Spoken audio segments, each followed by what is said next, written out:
Some water. Yes. So just because something you said that rings a bell for me. So my mother is Emirati, but my father is British, right?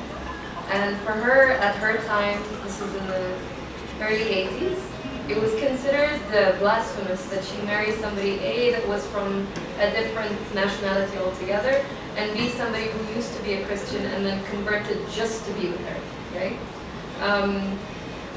It also reminded me of a time when I remember my mom going into an industry that was considered so taboo in my local culture.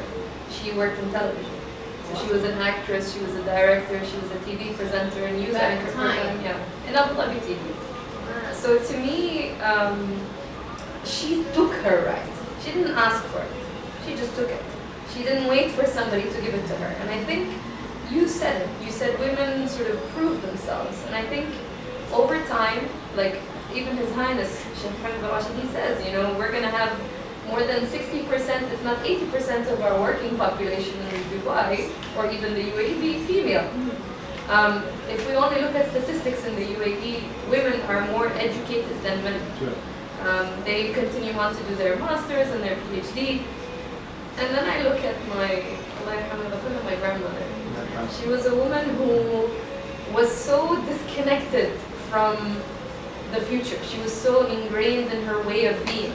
She was so strong. She was a force to reckon with. I remember my mom, you know, would never go against her word. And one of the things she did when I was very young was take me to the farm with her. So her name was Moza.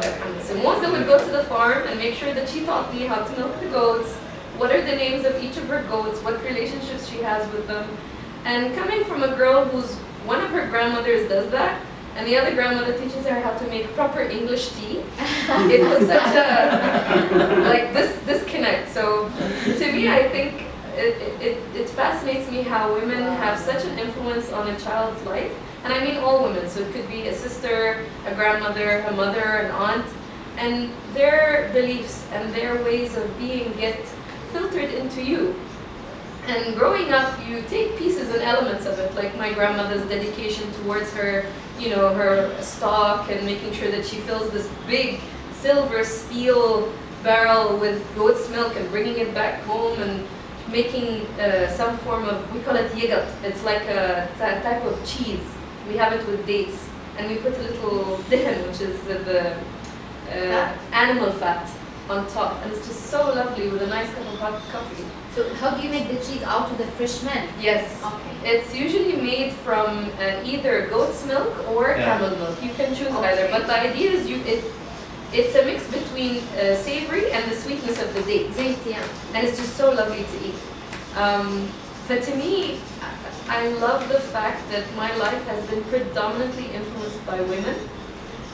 Whether it's in my job, in my personal life, and I can totally relate and appreciate what Tunisia is doing with regards to emancipating women and giving them their full freedom to be who they want to be. So yeah, that's where I see how women have been so influential in my own personal life. Nice. Yeah. I just wanted to say it before I forgot. Interesting. Thank you.